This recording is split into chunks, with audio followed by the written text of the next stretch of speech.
दोस्तों, कैसे हो सब। आशा है कि ठीक ही होंगे। तो दोस्तों, आज हम आपको सुनाएंगे अपने दादाजी और पिताजी के साथ घटी सच्ची घटना। तो लगा लीजिए कानों में हेडफोन और बंद कर लीजिएगा आंखें और कहानियों का लुत्फ उठाइएगा। तो मेरे दादाजी बताते हैं दोस्तों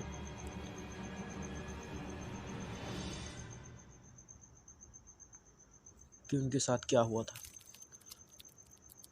ये घटना जब उनके साथ घटी थी तब मेरे दादाजी 45 साल के थे और मेरे पिताजी की उम्र 17 साल की थी। मेरे दादा बताते हैं कि वो समय था जब लोगों का धान सींचने का टाइम हुआ करता था। उस समय बहुत ही ज़्यादा झूरा पड़ने की वजह से धान सब सूख रहे थे। तो मेरे खेत के बगल ही एक तालाब है जिसमें हमेशा पानी भरा रहता है। गर्मियों के मौसम में ही अक्सर वो सूखता है, नहीं तो हमेशा वो पानी से भरा रहता है। उस ज़माने में इंजन और ट्यूबवेल बहुत कम ही हुआ करती थी। दूर दूर तक गवर्नमेंट की ट्यूबवेल होती थी और नहर होती थी, लेकिन मेरे खेत के आसपास कुछ नहीं था, सिर्फ उस तालाब के सिवा। तो अक्सर मेरे दादाजी उस तालाब से पानी निकाल के खेतों में डालते थे और उसके लिए बेड़ी का इस्तेमाल किया करते थे। बेड़ी दोस्तों वो होता है जो एक तसले जैसा होता है, बड़ा सा बर्तन जैसा होता है और उसमें दोनों साइड में रस्सी बंधी होती है और दो लोग उसे रस्सी पकड़ के उसको तालाब में फेंकते हैं और फिर उसको खींचते हैं और खेत में डालते हैं। तो इस प्रकार से उसमें पानी तालाब से आके खेत में गिरता है। तो उसको बेड़ी कहते हैं दोस्तों। धान सींचने के लिए मेरे दादाजी और मेरे पिताजी दोनों घर पे थे और मेरे दादाजी ने मेरे पिताजी से कहा, आज सुबह उठते ही 4 बजे हम लोग खेत सींचने के लिए जाएंगे और दोपहर 10 बजे तक अपना खेत सींच के वापस आ जाएंगे। तो मेरे पिताजी ने कहा ठीक है। दोनों शाम को खाना खा के सो गए, लेकिन मेरे दादाजी की नींद लगभग 1:30 बजे के आसपास में खुल गई। उस समय दोस्तों घड़ी नहीं हुआ करती थी, तो सब लोग सिर्फ अपने हिसाब से ही टाइम को अंदाज कर ही काम किया करते थे। तो मेरे दादाजी ने मेरे पिताजी से कहा कि चलो बेटा, सुबह हो गई है और हम लोग चलते हैं खेत सींच के, ताकि जल्दी आ जाएं दोपहर तक। तो मेरे पिताजी थोड़ी नींद में थे और उन्होंने कहा कि ठीक है बाबूजी, चलते हैं। और मेरे दादाजी बेड़ी लेकर चले गए। मेरे पिताजी तब तक आलसी किस्म के थोड़ा इंसान थे, तो वो सो गए और मेरे दादाजी चले गए। मेरे दादाजी खेत में जाके तालाब के घाट के किनारे बैठे ही थे कि तभी पीछे से मेरे पिताजी की शक्ल में एक शैतान आ गया।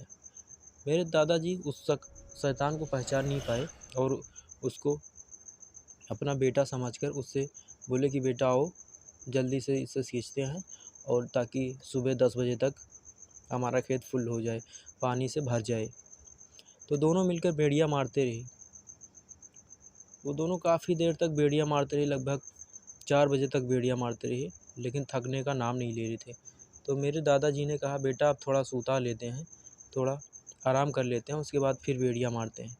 लेकिन उसने मिनमिनाती हुई आवाज़ में, थोड़ा पतली आवाज़ में बोला, नहीं पिताजी, अभी हम और बेड़ियाँ मारेंगे, ऐसा बोला। तो मेरे पिताजी को लगा कि शायद ये नींद में है। मेरे दादाजी को लगा कि शायद ये भी नींद में है, तो इसीलिए इसकी आवाज़ पतली है, लेकिन वो मारता रहा। कुछ देर मारने के बाद फिर मेरे पिताजी ने कहा कि बेटा अब बहुत ज़्यादा हो गया, अब थोड़ा सुता लो ना, वरना तुम थक जाओगे और बीमार पड़ जाओगे। तो उसने फिर मिनमिनाती हुई आवाज़ में कहा, नहीं पिताजी, अभी हम थकेंगे नहीं, अभी हम और बेड़ियाँ मारेंगे। फिर दादाजी ने कहा, क्या हो गया है आज इसको। फिर मेरे दादाजी थक गए थे, तो उन्होंने कहा, बेटा ऐसा है, मैं थक गया हूँ, थोड़ा आराम करना चाहूँगा मैं, फिर उसके बाद बेड़ियाँ फिर से मारेंगे। तो उस शैतान ने मिनमिनाते हुए फिर से कहा, नहीं दादाजी, मैं बेड़ियाँ मारूँगा और आपको भी मारना पड़ेगा मेरे साथ, नहीं तो आपको मेरे साथ लड़ना होगा अगर आप बेड़ियाँ नहीं मारोगे तो। दादाजी ने मेरे देखा कि ये क्या हो गया इसको। जब दादाजी ने देखा उसको गौर से, तो वो उसकी शक्ल धीरे धीरे अब बदल चुकी थी। वो उनका बेटा नहीं, कोई और था। उन्होंने देखा कि ये तो कोई और है, तो उनको शक हो गया कि ये बेटा नहीं शैतान है। और दूसरी बात ये कि वो सुबह 4 बजे समझ के आए थे और अभी तक सुबह नहीं हुई थी, तो उनको पता चल गया कि कोई शैतान से पाला पड़ा है।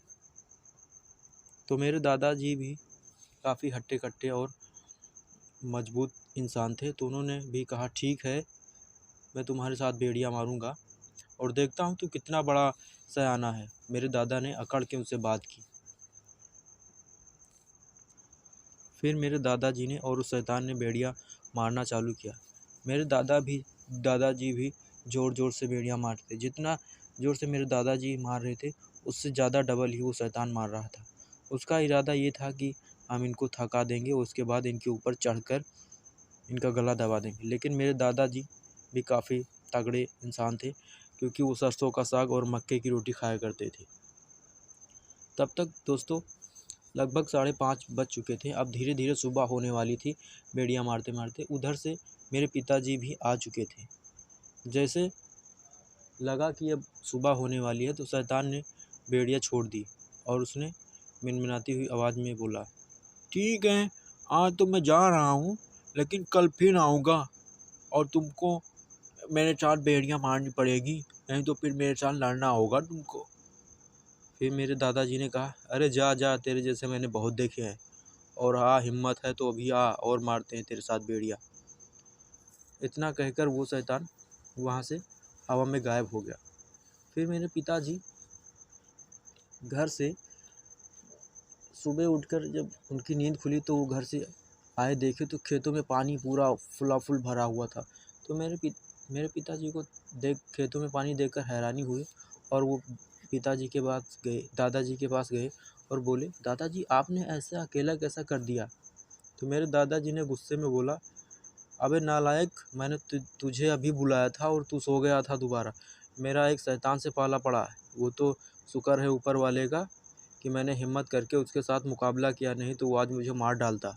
मेड़ को सही से किया, जो लीक हो रहा था उसको बांधा।